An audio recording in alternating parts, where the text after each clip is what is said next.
Now, in order to start your game development journey, the first thing we need to do is install GDevelop. Now, this is extremely simple; even a baby could do it. So the first thing you want to do is open your favorite search engine, and then once that's done, you can type in GDevelop to your search bar. And once you type that in, you can go directly to the download link here, or you can go to the website.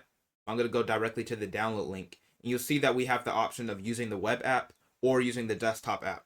Now, we don't want to use the web app; it has more limitations than the desktop, so we want to install it on the desktop instead. Now, this is Windows icon, the Windows Store, Apple, Linux. I'm not sure exactly what that is or related to Linux still, but we're going to use the Windows one. But each of these will work depending on your OS. So I'm going to click into the Windows, and you can download this wherever you want. So I'm going to save it here. And once it's done downloading, it doesn't take that long. You can click into it, and then a menu will pop up shortly after. Now, this menu asks you which users you want to save GDevelop to. Best just to put it for anyone. You don't want to really put it for only me. There's no point of doing that. And it'll ask you, do you want to allow this app to make changes to your device? Yes.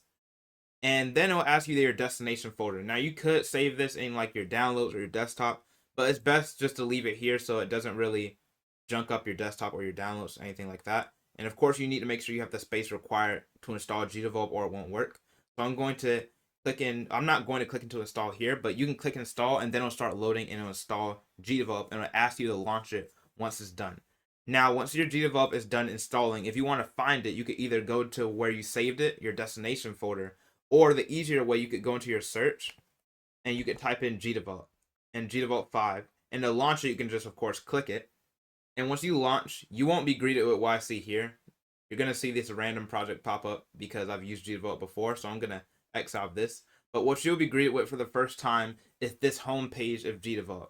And now, since we have that, if you can see this home page, that means you have successfully installed GDevelop. And in the next part, we're going to be creating and saving a GDevelop project. Now it's time to create our first GDevelop project. Now, this is not going to be the most simple thing, but it's still going to be very easy. But it's important. There's a certain step you need to follow when you're creating projects. So what you want to do, you can go into the top left corner and you have these three bars. And then you want to go into File and you want to click into Create. Now you want to create a new empty project. We don't want to use a template. So now that we have that, it'll ask you, do you want to save it in mobile, desktop, mobile, all these other things. Basically the resolution or the screen size of your game. This doesn't matter here. We can always change this whenever we want. Then you can give it a project name. Now for this one, we're going to call this Testing Grounds because we're going to be doing some testing on it. Now, you want to save this on your computer as well, not the GDevelop cloud. It has like only 500 megabytes of space. So we want to save this on our computer. And this is a very important step right here. It'll ask you, what file destination do you want to save this to? And this is very important because it's easy to get your GDevelop projects lost. Now, what you want to do is choose a folder and it'll open up your file systems. Now, I'm going to go into desktop, so it's just easy to find. And then you want to create a new folder. You always want to create a folder for your GDevelop projects, or else if you don't create a folder, the files that make up your project will be all over your desktop or wherever you saved it. So it's important to always create a folder. Now, as a general practice, name this folder the same thing you name your project so it's easy to find. So we're going to call it Testing Grounds as well. And then double click and you can click into select folder. And then you'll have these two settings right here, optimize for pixel art, allow players to authenticate in game. And we don't need either of these right now. And now if you've did all those steps correctly, you can just simply create the project. And it's going to take a little bit of time to create. And now that you see, we're greeted with the GDevelop interface that we're going to learn in the next part. But now that we've created a project, you also probably want to know how you want to save your project. It's very important to save. Now you have the simple way of doing it. You can use the keyboard shortcut Control S, which you may be aware of already, and then it'll save your GDevelop project. But also what you can do manually, you can go into the top left, you can click into File, and then put Save. You don't need to put Save As because we already saved the location, but just put Save, and then it will save your GDevelop project. And that's how you save your GDevelop project and create a GDevelop project. And the next part, we're going to be learning the GDevelop interface. Now it's time to learn GDevelop's interface, which is quite simple. Now, one thing is you'll see that we have a properties tab, we have a layers tab, we have an objects tab, we have even a scene view, and you don't even know what all this is. And your GDevelop structure or your interface may not look like this when you first launch because this is your first time. So what I want you to do is you can go into the top right corner and all of these icons that you see highlighted, I want you to click them off and they won't be highlighted anymore. And the reason why I'm doing this is so we can start just with one thing, which is the scene view. Now the scene view controls what you see, what the player sees on the screen. Also, this is where you put all the objects onto the scene view. And one thing that you need to know about the scene view is that this border right here, this black border, this controls what the camera sees. Anything outside this border, the camera will not be able to see it unless you then move the camera. So just look at this at the camera. Now, how do you actually move around in this scene view? Now, I highly recommend that you use a mouse for navigating the scene view because it's much easier. But in order to zoom in and zoom out, you can use your scroll wheel. And then in order to move around, you can click your scroll wheel and you can drag it around. Now, I know some people's mice don't have that click scroll wheel function, so you may not be able to drag around like this. So if it doesn't have that function, you have these sliders at the bottom that you can drag around. And then you have this one horizontally that you can drag around vertically. So that's how you move around in the scene view. So that's how you use that. Now I'm going to open up a new panel, and if you scroll over it, you see that this opens up the object panel. So let's open that one up. And the objects panel controls all of your objects. It shows the list of all of your objects in the game.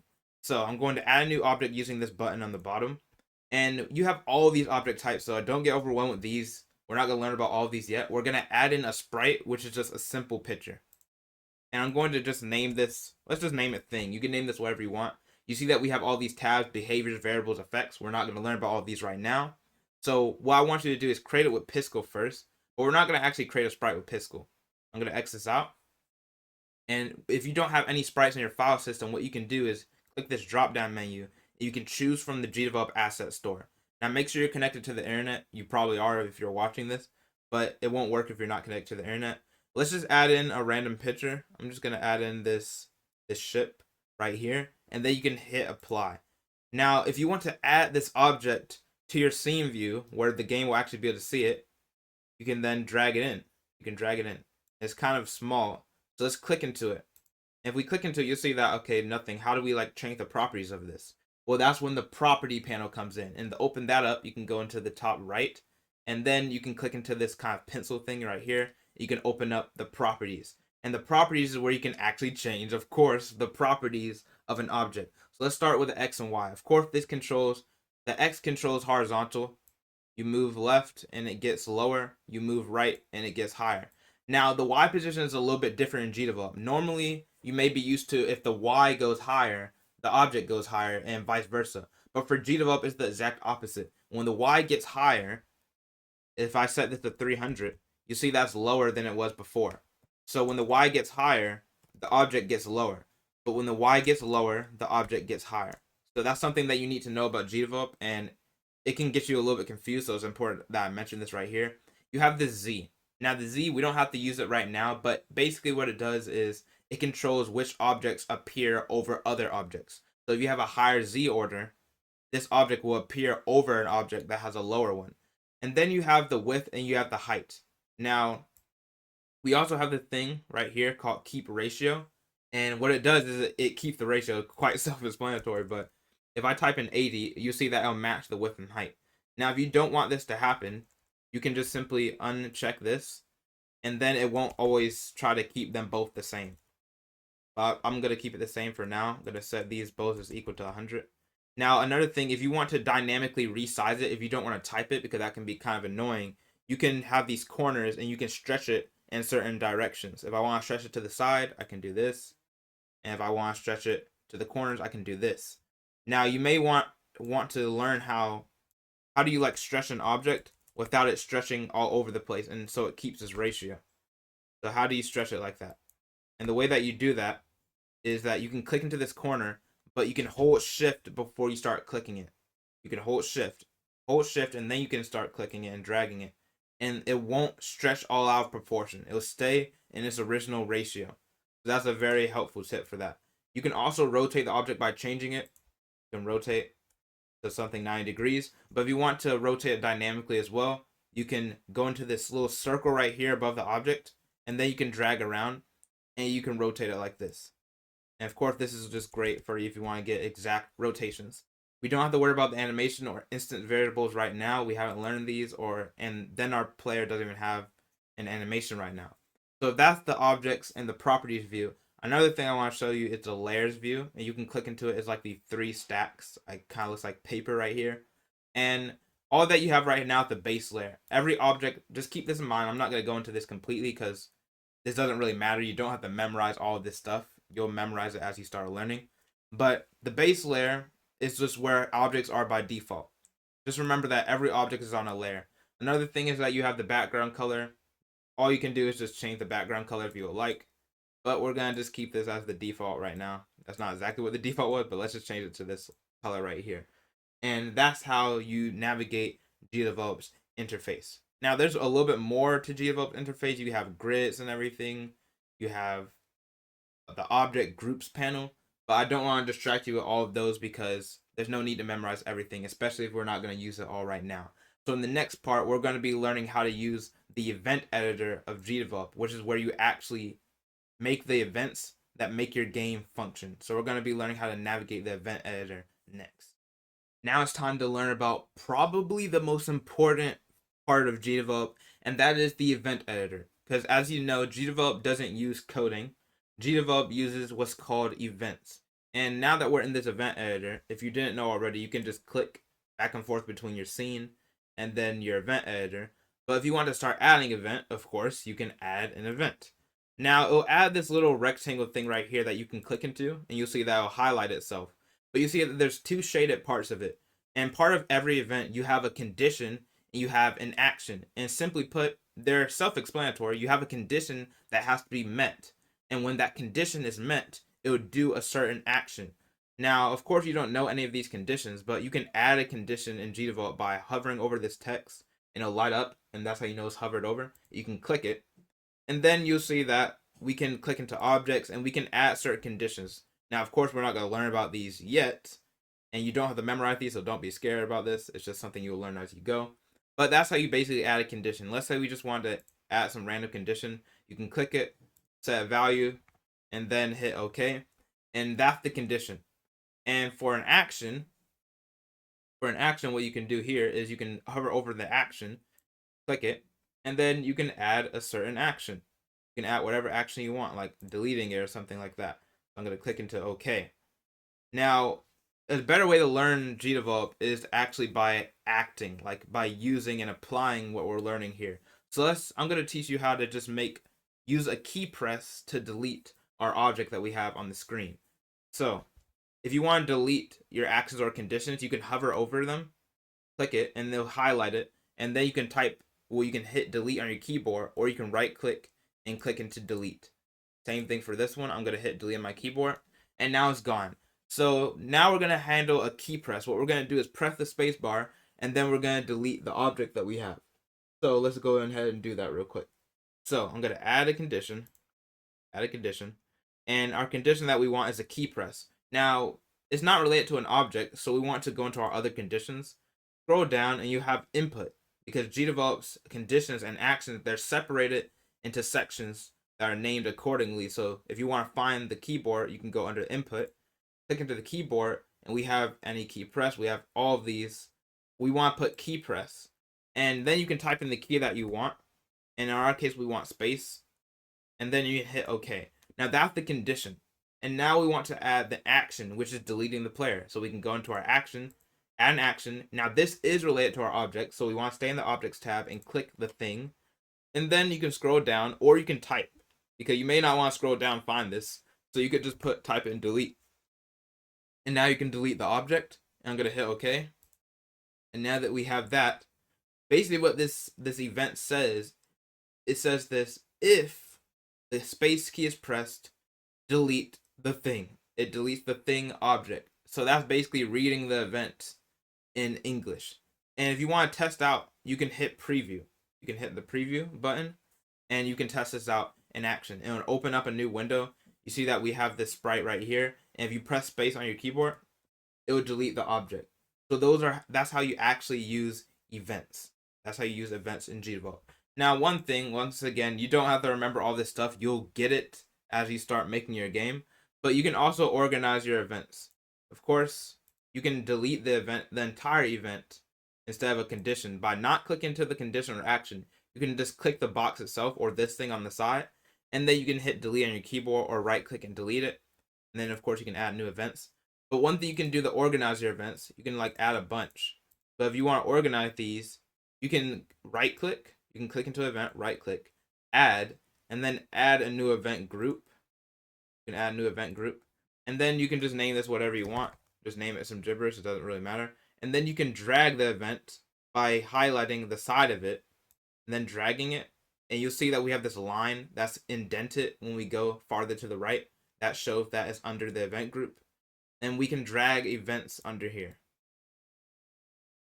So I'm gonna do, that's it for the organization right now. Once again, there's so much more you can do with the organization and event editor, but those are the fundamentals that you need to make basic games in GDevelop. We'll be learning more about the event editor as we go. And now that you know how to use the event editor, the next thing we're gonna do in the next part is I'm going to introduce you to one of the most important aspects of game development, which is variables. So now it's time to learn about one of the most fundamental parts of game design, and that is variables. Now, first, we need to answer the question, what is variable? So that's why I'm on this whiteboard right here. You'll probably be like, what is this whiteboard? Well, I'm about to explain to you what are variables, so make sure you get some food, get some snacks, make sure you're focused, because you need to truly understand this. Of course, it takes time to get true understanding, but truly understand this in order to be successful with game development. Now, to simply explain variables, I like to call them containers. Variables are really just containers. Now, there's a really weird looking container, but the reason why I say that is because variables hold values. For example, variables can hold many values. They can hold numbers, they can hold letters, like O, this is like a 0 though. They can hold even certain other values like true or false. But the reason why that's important, because not only can they be used to track certain things, like variables can be used to track health, like this could represent health, but also variables can be used to trigger events. For example, you could say if this container right here is the value of 1, then we can start a fire or something like that. This is like the worst looking fire. This is not even fire, but we could like start a fire or something like that. Like basically, you can use variables to track and store values, and also you can use those stored values to trigger certain events. Now, how does this relate to what we're doing in GDevelop? How do we actually use and access variables in GDevelop? I'm gonna go over back into our GDevelop tab right here, and the access the variables. There are many types, but we're gonna go access the scene variables. And the way that you do this is you go into your project manager, which this is in the top left corner, the 3 boxes right here. You can go into the project manager, and then you won't see any tab that says scene variables, but that's why you need to go under your scenes. You'll have this scene right here, untitled scene. Go into the 3 dots on the side, and you'll be able to edit the scene variables. And now that you have that, you can add your variables. Now in GDevelop, you can add different variables. First, this right here, this first box is what you're naming the variable. And you can name variables whatever you want, but it's important to name them something that makes sense. So in our case, we're just gonna name it nothing because it literally is nothing. But you also see on the side that we have these, this is variable types. And we have many different variable types. We have 5 variable types. Now, we're only going to be focusing on these first 3 right here. Array and structure are more advanced and rarely even used unless you're doing more advanced features in your game. But we're only going to be using these 3 variable types in this course right here. So we're only going to focus on these things. Now, like I was talking about earlier, variables can hold different values, and that's why you specify a type. Now, certain types can only hold certain values. For example, string variables, they can only hold text. So this box I was talking about earlier, it will only be able to hold text. It cannot hold numbers or anything else. It can only hold text. So, for example, this is the value. This is the name.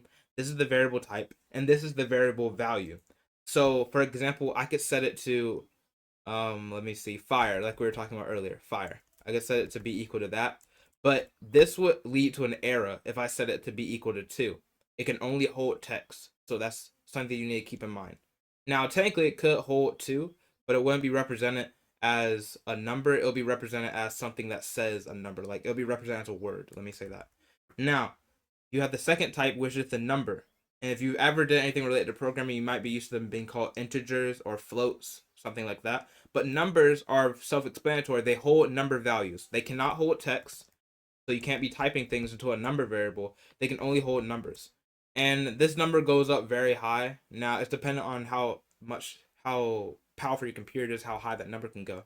But They can hold numbers, but they're not limited to integers. They can also hold decimals as well. They can hold decimal values and integers. So that's what numbers are for, useful for things like health and things like that.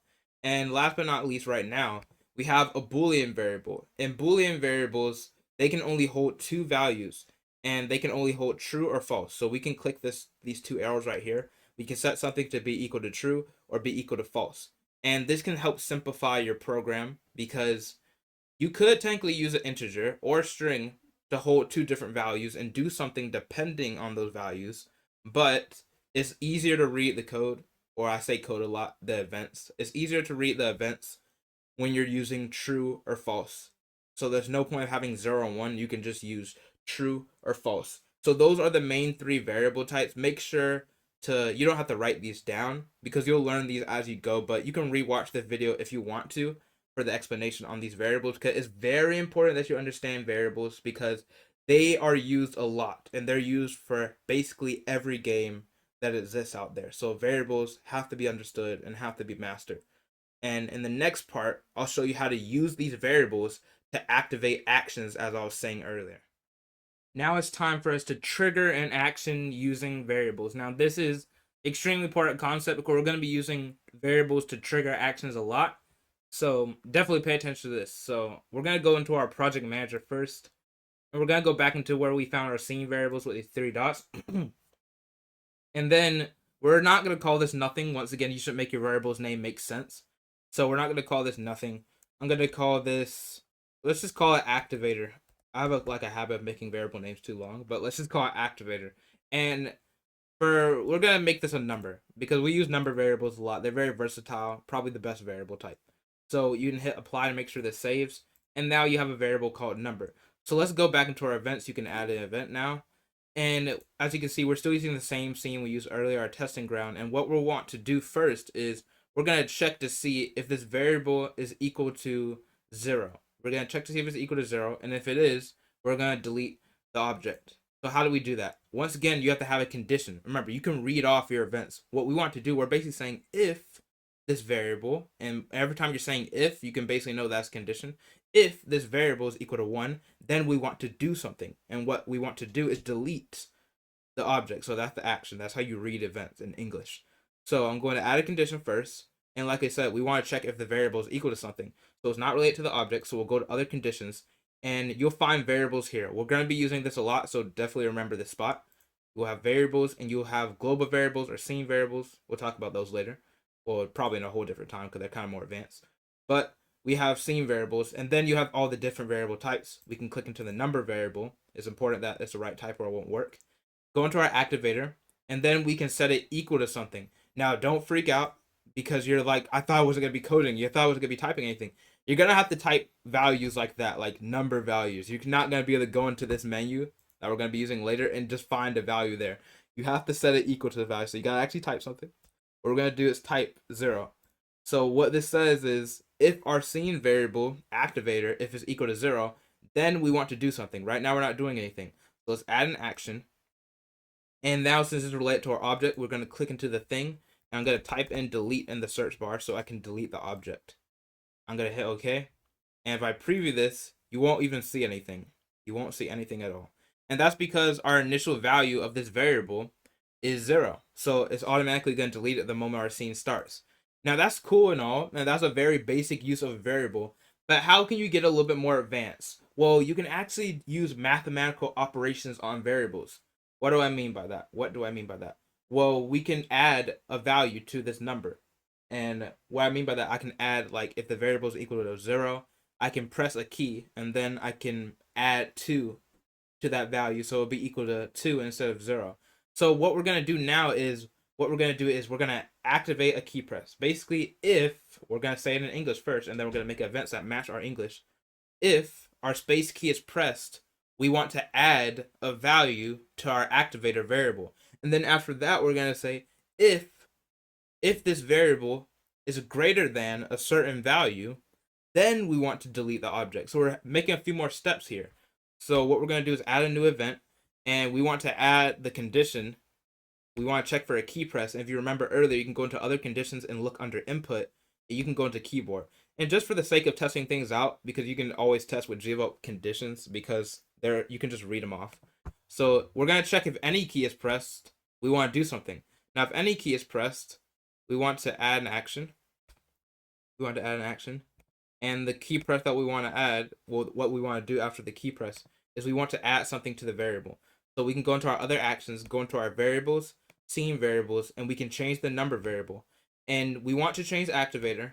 And you'll see that in the modification sign, you don't want to set this equal to equal sign.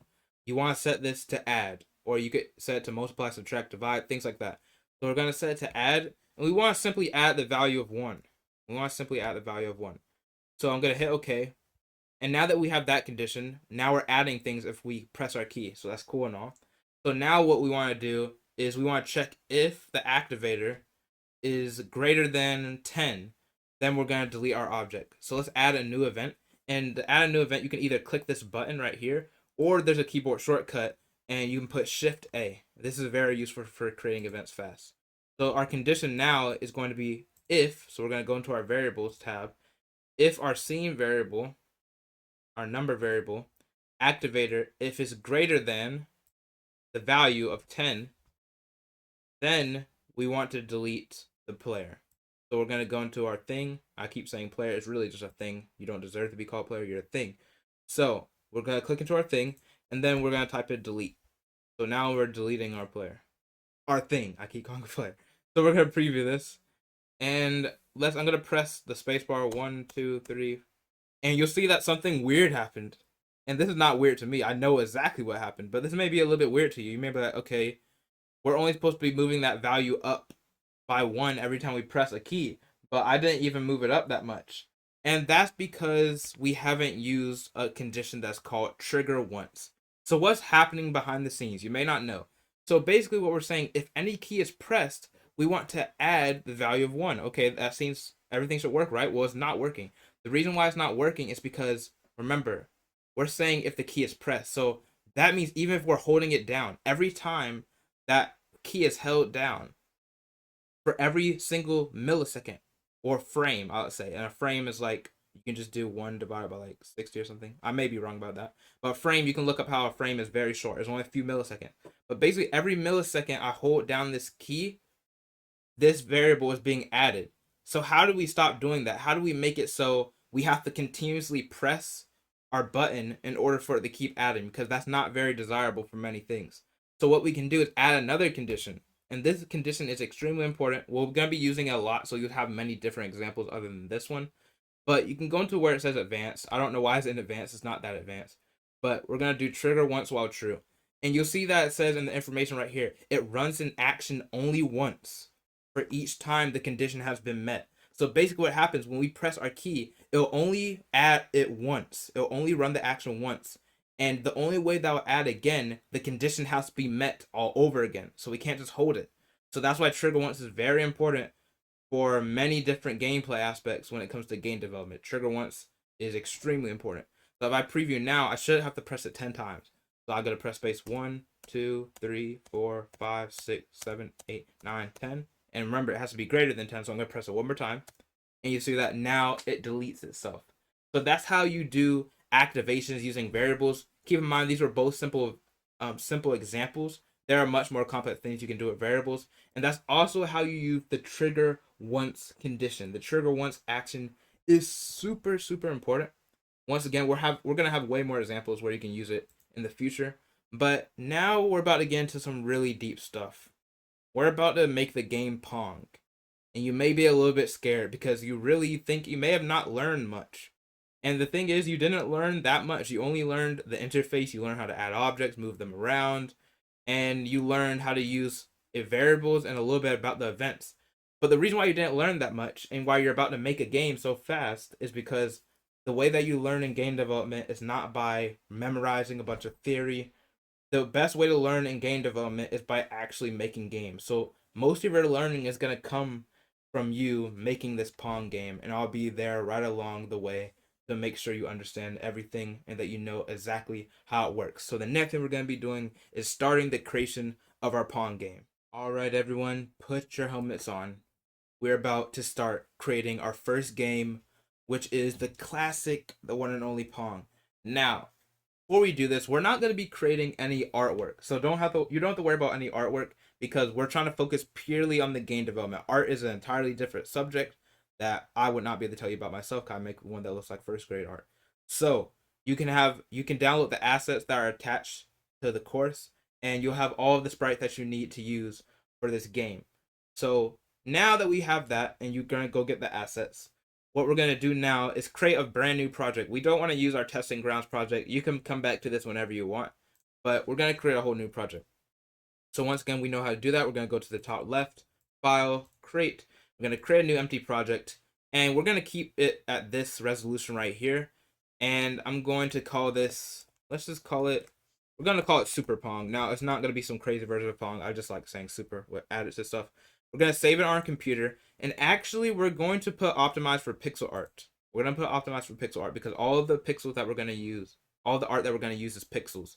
And GDevelop automatically has options that will make your game look sharp and not fuzzy when you're using pixel art.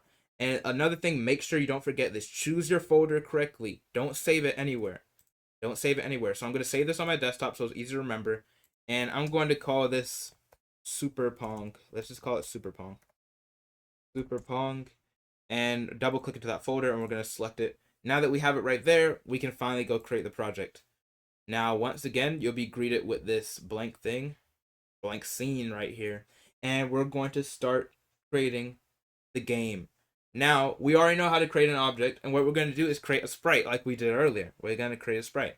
So let's add a new object, and a sprite, it simply says an animated object which can be used for most elements of a game. That's what we're going to be using mostly. And once again, you can rename this object, and we're going to call it player 1. The reason why we're calling it player 1 is because there's going to be a player 2 eventually. Now, we're going to import images, and the way that you get images that you have in your files, you can go into import images, and then you can go to where you save them. You can go into where you save them. In my case, I save them on my desktop, but go to wherever you save them in your file system, and you'll have files that look like this. And what you want to do is double click into the paddle. This is what I gave you for the paddles. And a few things you can do here. You can preview it like this. You can look at how it looks. And we don't have animation, so we don't have to worry about that. And what's more important than that is you have collision masks. And collision masks, basically, they're exactly what they say. They're collision masks. If something touches that, you can activate an action based on whether or not an object has touched this collision mask. We're not going to worry about all these yet, especially not the advanced option or the points. We're simply going to create this object now. We're going to hit apply. And like we did earlier, we're going to drag this onto the scene. And you see it's really, really, really small. That's because its default size is only 8 by 8 pixels. What you can do to grab really small objects, you can actually drag. You can click a blank space, you can left click it, and then drag, and make sure the rectangle completely covers the object. Once that happens, you can then select the object. Now, we're going to make this much bigger. I'm going to set this, I'm not going to keep the ratio because I want them to be different. And I'm going to set the width as equal to 32, the height as equal to 120. These are just a height that I like for the game. Now, another thing that you can do is, you see that it's kind of hard to see, and the colors don't really blend well. It's like two really light objects. It doesn't blend well. So once again, you can change the background color right here in the layers. And if your layers tab is not open, you can go here in the top right and open and close the layers. And you can go to the right side and click this white box with a little color inside of it. And then you have a bunch of colors that you can choose from. I'm going to drag this little slider all the way to black, because Pong is in a black background if you ever played the original Pong. So we're going to put the background as completely pitch black. It looks really nice like this. And now that we have that, if I preview the scene and see how our game looks, you'll see that, okay, it's just a paddle. It doesn't do anything. So how do we make the movement? Well, it's very simple. What we want to do, the idea is that when we press an arrow key, or since this player 1, we're going to use WASD. When we press the W key, we want to move the object up. You want to move the object up. So let's think about this for a second. The way that you move an object up, you make the Y position go down. And I know this seems counterintuitive. Remember what I said earlier? In GDevelop, when a Y position gets lower, the object gets higher. So basically, when our key is pressed, we want to make our Y position, we want to make it go down. So that's basically how you have to think of when you're going to make this feature using events. You got to talk it out for yourself in order to understand it. So I'm going to add a new event in our events editor, and let's add it. So the condition we said, if we want to press W, so that's the condition. If we press W, let's add a condition, go into our other conditions, and go back into our input. We're going to be using this key pressing a lot. Then you can go into key press, and you can then check. Let's type in the letter W, and make sure you autocomplete it. Don't capitalize or anything like that. Just put W, and we don't want to put trigger once because we want this to happen. We want the Y position to change while we're holding it. So the action that we're going to use, let's go into our action tab first. And since this is related to the player because we want to move the player, let's click into the player first. And then if you scroll all the way down, you'll see that we have position. Everything on position, it handles things dealing with position. And then we can access the Y position of the object. And we don't want to set it equal to something. Remember, we're trying to make this object go up. In GDevelop, when Y position goes down, the object goes up. So instead of adding to the Y position, we want to subtract to the Y position. This may seem unnatural, but like I said, you're going to get the hang of it when you use GDevelop more. And it's doing this every frame. It's doing this every frame, and I don't have it memorized exactly how long a frame is, but all you need to know simply is that a frame is extremely short, which is why every frame that we're holding this W key is going to be moving and changing the Y position. So you want to set the Y position as something kind of small. You want to set it as a value that's kind of small. So I'm going to put subtract by 5, and let's preview. Let's preview. Now, if you press W on your keyboard, you should see it moves up. It moves up. And you can make it move up faster by setting this value to be something a little bit higher. We could set it to 8. Set it to 8. And if you press W now, it'll move up faster. It'll move up faster. That's great and all. That's pretty good. Everything's working. Now let's do the same thing, but make it go down when we press the S key. Now you may be wondering, okay, let's add a new event and do the same thing we did earlier. You don't have to actually do all of that and go back to the menus. There's faster ways to do it. Now you can click the side or click like the base part that doesn't have a condition attached to it by like clicking the side right here that's highlighted, and that now you have the event selected.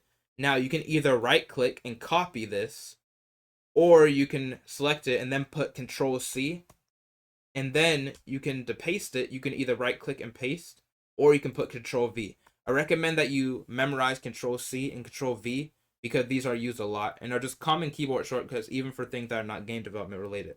Now, another thing that I didn't teach you how to do yet is that you can, instead of double clicking into this condition to go back into it, instead of double clicking into it to change it, you can actually click right here, the green text, because of different colors, so it signifies that it's selectable. You can delete it and then press, you can type in S. And once again, you may not memorize all these things. As you navigate GDevelop, this will become super natural. Same thing for this. Whenever you have things that are highlighted, the text, that means that you can edit it. So instead of subtracting by 8, I can click the subtract, and then I can add 8. So now we're going down. So let's preview this. And you see that everything is great right now. Everything is really good. We can move up when we press W, and we move down when we press S. That's how you do really basic movement that doesn't have any gravity or anything. It's simply just changing X and Y positions. That's all that movement is. That's how it is in real life, and that's how it is in games. Now, one thing that we haven't did yet is we haven't set any limits at all. We haven't set any limits. And now we have to add borders. So we have to handle collisions. So our player can no longer go out of bounds. We don't want to just be able to go completely off the screen, or it's just a really weird effect. We want to have a limit. So the next thing that we're going to do is add protective borders that stop the player from going out of bounds. So I'm back on the whiteboard again to explain to you collisions, another extremely important part of game development. Now I'm going to be, game development. Now I'm going to be saying extremely important a lot because that's really how it is. A lot of features are really, really important, and you're going to be using these a lot. So enough jabbing and gibbering and yapping and stuff. How does collision work? Now let's say this is our player. Definitely looks like our player, whatever. It's a paddle.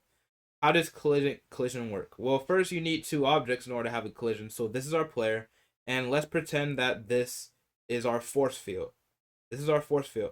So how does collision work? Well, GDevelop automatically detects. Well, you can use events to detect. It doesn't automatically do it. But you can use events to detect that if this collision, you can pretend that has like a visible collision around it. If this collision box is in collision with this other collision box, then we want to do something. Now, in order to make a border, you have to push. This is how collision works when you're trying to make a force field. Basically, what happens is every time the player touches, and that's a really bad arrow, every time the player touches the force field, it will push it away, and you won't even see it. That's how fast the game is running, because running 60 frames per second. So it'll push it off of itself so that it can't go through it. That's how collision works. So how do we do that same thing, but in GDevelop? Now, since we understand what's going on, well, it's very easy to do. Of course, we need two objects to sense and detect a collision between. So let's add the force field object. So let's add a new object by using this button, and it's also going to be a sprite. And let's call this, I'm going to actually call it border. Let's call it border. That's exactly what it is. I'm going to import an image, and once again, you can go into where you save your assets. We're going to use this forcefield.png. Double click into that, and now we have a force field. You can edit the collision mask, but it doesn't matter. It's really hard to see, but there's like an outline on it. But it makes it accurate. GDevelop naturally makes it accurate. So now that we have that, we're going to hit apply. And now we want to drag this onto our scene. So we're going to click into it, drag it. And it's too small to be a force field. Remember, we want this force field to cover this whole top area and this whole bottom area. So let's do that real fast. So I'm going to drag over it to select it. And I'm going to actually stretch it out. First of all, I'm going to get rid of the keep ratio. I say just naturally kind of keep it off, unless you're really trying to keep that ratio. Let's make it thicker first. It doesn't really matter how thick it is, but still, I don't want to be really skinny. And we're going to stretch it out. We're just going to stretch it out a lot using these little nodes right here. So now that it's stretched across the whole thing, we're going to do the whole thing for the bottom. And instead of dragging a new border, you can right click and duplicate, or press Control D, drag it off of this, and you can put it right down here. Now, if I preview, will anything work? No, because game development is not magic. We actually have to use some events to control the game. So let's exit out of here. And what we want to do, like we were saying earlier, we're trying to separate these two objects whenever they're in collision with each other. We're separating them so they can't go through each other. Let's go into our event editor, and let's add our condition. Let's talk it out first. What we want to say is, if our player is in collision with our border, then we want to separate these objects so we can stop them from colliding with each other. So GDevelop has conditions and actions for both of those, what we just said in English. Let's add a condition, and we want to check a collision between our player and our border. It doesn't matter which one you click here, but let's just click the player, and let's type in collision. You could scroll down and type collision, but you could just type it so you don't have to scroll. So I'm going to click into our collision, and we want to check if it's in collision with the border. It has information down here. Ignore objects that are touching each other on their edges but are not overlapping. Very nerdy stuff. It's best to keep this as no. We don't want to ignore them. Like I said, very nerdy thing right there, GDevelop. Don't do that again. We don't need that. So I'm going to click OK. And now that's the condition. And remember, what we said we want to do is we want to separate these two objects. So let's add an action, and let's click into our player. Now, when you're doing the separate objects action, because it's an action, GDevelop's not new, but it's an action. You want to click into the object first that you want to keep it moving. How do I explain this? Let's start first by typing it in. I'm gonna type in separate objects, and you can also find this under the collision tab over here. Well, the position tab, not collision. You have position, and you can separate the two objects, and then you see up here it has objects, and then it has the one that won't move. The one that we don't want to move is the border. We don't want to be pushing the border away, so we're not going to make the border move. Once again, ignore this nerd text. We don't want to ignore the objects that are on each other's edges. And we're going to hit OK. Now only player 1 will move. So we're going to preview, and if I go into this border, you'll see that I can no longer go through this border, because every frame, every time it's touching it, it immediately separates it, and we can't even see it. So that's how we do collisions and force fields when it comes to GDevelop. Very simple. Just talk it out first, and then you can find the correct actions to do it accordingly. Now, in the next part, we want a friend, and we want someone who we can play with. Remember, this is Pong, so we need not only a player 1, but we also need a player 2. So in the next part, we're going to be learning how to make that player 2. Now it's time to make our player 2. Now this is going to be extremely simple, because the player 2 is basically just a duplicate of our player 1. It's exactly the same. This is a different name. So we can't just duplicate player one because player one is already being controlled by these arrow keys, well, WASD. So instead of having our player one, we can duplicate player one because since these are two very, very similar objects, we can duplicate instead of creating a whole new one. So I can right click, I can click into my scene object, right click, and then I can duplicate it. And you'll see by default it names it player two because GDevelop can detect that you're adding a new one. So now it's named player two. So that's fine and all. Let's drag it onto the scene. Let's drag over it to select it. And let's change our width and height to be the same as the other one. So our width at the other paddle was 32 width, and our units was 120 in height. So now they're both the exact same size. So now that we have that, let's make it move like we did last time. Let's make it move. Now, I don't have to even start creating a bunch of new events and doing them manually. I can just start copying and pasting and editing these values. Because remember, whenever you have these letters and these words that are highlighted in different colors, that means it can be edited. Just like I can click into this W and edit it. I can click into this player one and edit it. So we don't have to keep creating new events. So let's copy and paste some of these events. I'm going to start with these arrow key presses. So this is upward. So I'm going to click into the right side of it or the left side of it. Right click, and then I'm going to copy this. Now, if you paste it right here, it'll create an event that's right under it. But you want to do, let's create it down here. So I can click into this event, and then I can put Control V, and it'll create the new event over it. So that's just something that you should know in GDevelop. So instead of using the W key to make player 2 go up, let's use the arrow key. So what I can do is I can click into here, the W, and I can edit it. And after the up arrow, all you have to do is type up. Up represents the up arrow.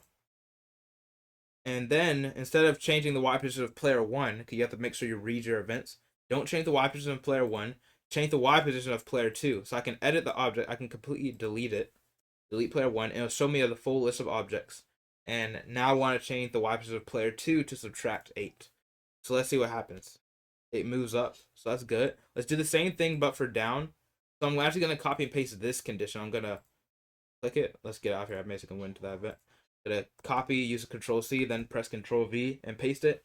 And let's edit it all over again. Instead of having the up key pressed, we're gonna put if the down key is pressed, and then if the Y position of player 2, we don't want to subtract it. We're trying to go down. So now we want to add 8. Add 8 units, or I think in this case it's 8 pixels, not units. So now that we have that, let's preview this, and we can move up and down. But once again, now our player 2 is having the same issue of going through borders that's not supposed to be going through. It's acting like a ghost. So let's change that. Once again, every time you're dealing with two objects that are gonna have similar logic, we can copy and paste many of the events. So with this player collision, we can do that. We can do the same thing with that too. So I'm gonna click into it. I'm gonna put Control C, then put Control V, and let's start editing what we can edit. So we can edit player 1. We can switch that to player 2. And now let's read it. If player 2 is in collision with the border, okay, that's fine. If this is in collision with border, we want to move player 1 away. And I made a mistake and did some random thing. You can undo unwanted actions by putting Control Z.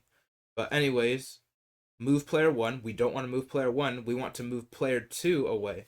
Let's delete the name here so it can show up all the options. And we can delete player 2. Well, we can add player 2. And what we're saying is move player 2 away from the border. Only player 2 will move. Let's preview this. And now, here we have it. We have our two paddles that can move both up and down. They move at the exact same speed. So everything is going great. Everything is going fine. Now, we haven't did any ponging yet. This game is not like Pong at all. It's because we have the two paddles, but we don't have the actual ball that we're going to use. We don't have the fake virtual tennis ball. So in the next part, what we're going to do is we're going to be learning about forces. And we're going to be learning how we're going to move this ball. That's what we're going to be doing in the next part. All right, all right, all right. It's time to make this ball movement. So. This is not going to be that hard. This is actually going to be quite simple. Now, you already may be thinking about how you're going to approach this. You're probably going to be like, okay, let's start changing the X position. Let's start changing the Y position to make it move. And although that could technically work, it's not the best way to do it because our ball is going to be bouncing around in this game and it's going to be moving at angles. So we don't want to keep manually setting how much we want to move in the Y position and the X position, because there's so many possible things that could happen.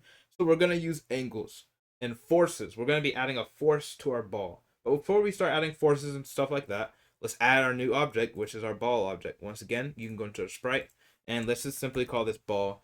We're gonna import image, and you can go into your assets where you've saved them, and you can double click the paddle. And you're probably gonna be like, okay, did you just forget to create a ball? No, it's called the paddle. It's just a white pixel that we can stretch out and make it look like a ball. So once again, everything's fine. The collision mask is fine. Okay, cool. We're gonna hit apply. Drag this onto the scene. You'll see that's really minute, very small. I'm gonna drag this, and I'm gonna make it 25. I like even numbers. Let's make 26 by 26 pixels. And now we have a kind of a chunky ball. Yeah, a pretty chunky ball. I'm fine with that. So we have that ball right here. And if I preview, nothing's gonna happen because game development is not magic, like I said. So nothing's gonna happen. Okay, maybe this is a little bit too big. I'm a kind of a perfectionist a little bit. I'm gonna put 20 by 20 pixels. So now that we have that, we have the size of the ball. How do we actually make it start moving? Once again, you're gonna be introduced to something new called forces. So you're probably a little bit sick of me right now. You're probably a little bit mad at me right now that why do I keep introducing new stuff? This is how you learn game development. You have to make games and start getting acquainted with some of the best actions and conditions for these games, some of the most important ones. So let's add a new event. And the ball movement is not going to be based on a condition. We don't want a condition. We want to just move by default. Anytime you want something to always happen, you don't even make a condition. You can just leave the condition blank and it'll always happen. So we're going to leave this one blank. Let's add an action. Now, you're not going to be accustomed to this, so let's start. Now, of course, we know that we want to move the ball, so we want to click into the ball. And we want to start adding a force to it. We want to add a force to it. So if you scroll down, you'll see that we have forces, if I can find them. So you have movement using forces, because that's movement using position. This is movement using forces. Now we have all different types of forces we can use. We can add a force at an angle. We can add a force to move towards an object, move towards a position, add a force on certain axes. But we don't want any of these. We want to add a force with an angle. And if you read it right here, it's really good to read the information. It adds a force to an object. The object will move according to all the forces it has. So this is cool. This is cool. And we have two parameters or two values that we can give. So we have the angle and then we have the speed, both quite self-explanatory. Now, the angle, I'm going to set it as equal to 0 because we want to move straight forward by default. So we're going to set the angle as equal to 0. And then we have the speed. It says in pixels per second. So in order to estimate how fast you think something is going to be, remember a pixel on the screen is so small. A pixel on the screen is really small. Once again, that's your research assignment. You can study that. But pixels are extremely small. So if you want to move something fast, you need to be moving it by a lot of pixels per second. I'm going to put like 550. Let's not put in the angle, put 0. I'm going to put 550 pixels per second. I'm going to click into OK. I'm going to preview. And you'll see that it starts moving off screen. So it's already starting to move now. So that's pretty good. And I want to tell you about something that I didn't even explain when I went into here. So if you double click into this action, you can click the action, then double click into it. So you'll see that we also have two extra settings. We have an instant force, and then we have a permanent force. And it explains it right here. But I'm just going to say it in a simpler way than all this, what I call the nerd text. So we have a permanent force that I'll add. And when we use a permanent force, every single frame, it will just keep adding more. It'll keep adding more gradually. Now, I don't think it's every frame because it'll do it really fast. But it'll keep adding to its speed if we put it as a permanent force. So I want you to see this. If I click into permanent and hit OK, and then I preview this, you see that it just zooms off because it keeps adding 550 pixels per second. It just won't stop. But when you're using instant, it won't continuously add the force. It'll just add it once. And the object, as long as nothing else stops it, you don't use an action to stop the object, it'll keep moving at 550 pixels per second. So it'll move at a constant rate instead of gradually getting faster. So that's why we're using instant instead of the permanent. So we're going to hit OK. Go to preview once again. It's going to do the same thing, of course. So, okay, that's great. That's really great. Now, you may be like, okay, we can move on to the next part. We can start making things like bounce around and everything.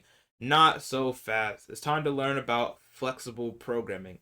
or flexible eventing, I guess you would call it. Eventing is not programming really, but using flexible events. And what do I mean by this? Making your game flexible.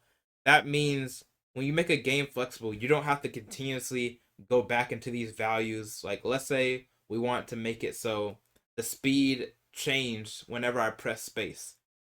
Instead of going making another one of these actions and make it move at a higher instant force, all we could do is just change a variable value. So you're maybe wondering, like, okay, how do we do this? Well, these two values that we have here, the angle and the speed, we can set these to be equal to variables. And this, what we're about to learn, is another, like I said, I always say this, another extremely important concept called variable substitution. When you substitute a variable for a value. So now we're going to create two variables. Let's click OK. And this is going to make more sense when we actually get into it. So if you don't understand, just hold tight for a little bit. So we're gonna not right click. Why am I saying right click? Go into the top left corner, and then we go into our project manager. We go into our scenes, go into the three dots, and you can edit the scene variables. Now let's add some new variables, and we want both of these to be numbered because remember we're trying to substitute for angle and the speed, so we want both of these to be of the type number. I'm gonna name the first one ball angle. Make sure you name it something that makes sense. And the reason why I'm doing it, you see the first word is lowercase and the second word has an uppercase letter at the start. This is not even necessary, but it's a common variable naming convention called camel case, where the first word has a lowercase letter at the start and every other word has an uppercase letter at the start. Not that important, I just had to say that because you'll be saying that a lot. Now we can add another variable, and let's call this variable the ball speed. Call it the ball speed. And I'm going to set this as a number variable. And you can actually change these initial values. These don't have to be equal to 0. But I'm going to keep these at 0 for now because I want to show something. I want to keep these at 0 for now. So they equal to 0. They are equal to 0. I can't talk for some reason. So I'm going to double click back into that action. And you may be wondering, okay, how do I make this angle always to be equal to that variable instead of just a hard typed in value? So of course you want to delete this first. You want to go into the box and delete it. And you maybe want, am I going to have to do a code for this? No, this is where this button comes in. They don't really exactly have a name for it. I'm not sure what it's called. But you'll see that you have all of these different things. Don't get scared. We're going to learn how to substitute a variable. Now, if you look into it, if you look at it right now, you can already see we have a variable right here. So we can click into variables and we want to access a scene variable. And you'll see that we have number variable. And then it'll ask you, okay, what variable do you want? And the variable that we want is the ball angle. And if I hit apply, you'll see that automatically types in something for us. Basically what it does is it sets it equal to the variable ball angle. Keep in mind, if you want to be more advanced, you want to be a little bit faster, you could memorize this and type it. But if you don't want to code, because I know this is a no coding tutorial, if you don't want to code, make sure you always use this box right here to substitute variables. And let's do the same thing for our ball speed variable. So I'm going to delete this, click into this on the side, and I'm going to click the variable, scene variable, number, and then we can click into our ball speed and hit apply. It'll automatically type it in for us. And you can see the pattern. First it has the variable, then the parentheses, then the ball angle or the ball speed, whatever your variable name is. We're going to keep it at instant force. And if I hit OK, you'll see that literally nothing is happening. And the reason why nothing is happening is because remember, our initial values of our variable, they are 0. They're both 0, which means it's moving at an angle of 0 and it's moving at a speed of 0. So it's not going to move at all. So let's X this out and let's do what I call initializing the variable. That's when you set the variable to a value the moment the game starts. So how do you do something as soon as the game starts? So I'm going to add a new event. I'm going to click into this one and put Shift A. And I'm going to add a new condition. And if you go into other conditions, and you can go into scenes, and you'll see that we have at the beginning of a scene. We're going to be using this a lot, so you'll memorize this eventually where this is. But at the beginning of a scene, and that just means at the beginning of this game. Like if I go into our project manager in the top left, you'll see that we have scenes, and those are kind of like different levels. So basically when this starts, this untitled scene, which is what we're in right now, the moment it starts, the first frame it starts, we can do a certain thing. We haven't set the action yet. So what do we want to do? We're going to add an action and go into our other actions, go into variable, access the scene variables, and change our number variable. Let's set our ball angle as equal to 0. You can set it as equal to 0. And I'm going to copy. You can copy and paste an action as well. So I'm going to copy this by clicking into it, highlighting it, right click, copy. And then you can scroll over the add action, click this or paste. And I'm going to double click into this one on the bottom. And now we're going to change ball angle to be ball speed. And we want to set it equal to 550. And if I click OK and preview now, you see that it starts moving just as it did before. Now, it may seem like that actually didn't make a difference right now, but in the grand scheme of things, it will make a difference because instead of going back and creating a whole new action, like using the same action, which is kind of long, all we have to do is change these variables and it can change the speed and then it can change the angle as well.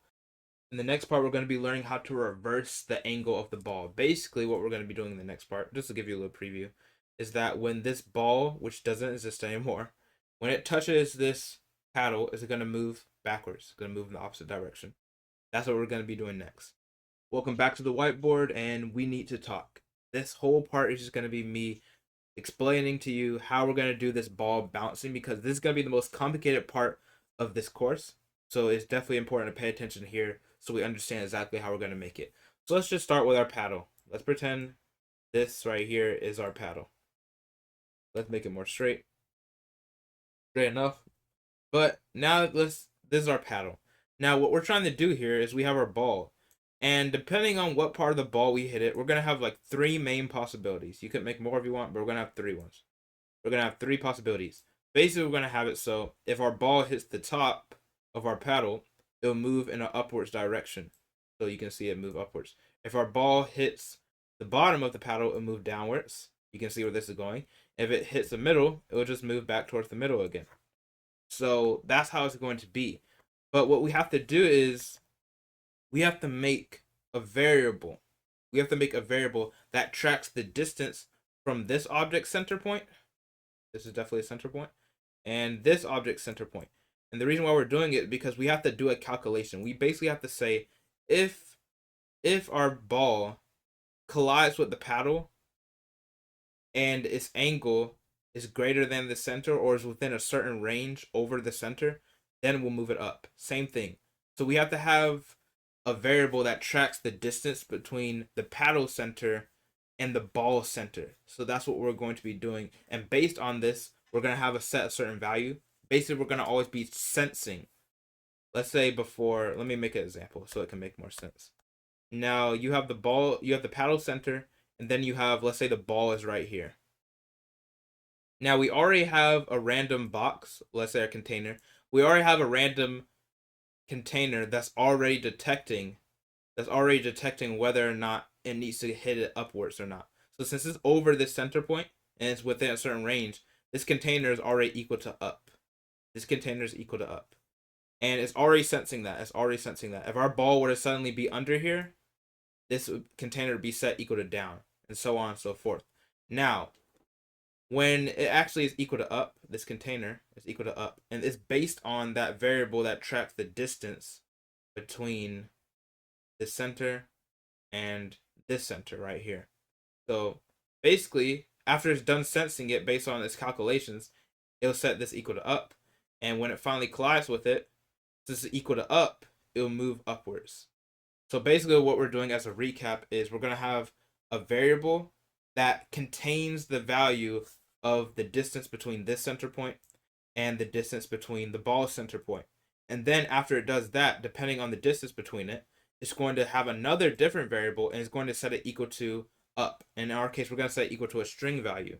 And then when it hits the paddle, depending on the string, it'll move in a certain direction, whether that be upwards, middle, or downwards. Now, this may have made sense or this may have not made sense, but I'm going to be also explaining this further as we actually make it in GDevelop. But it's important to know the thought process of how we're going to make it before we just start randomly putting things together in GDevelop.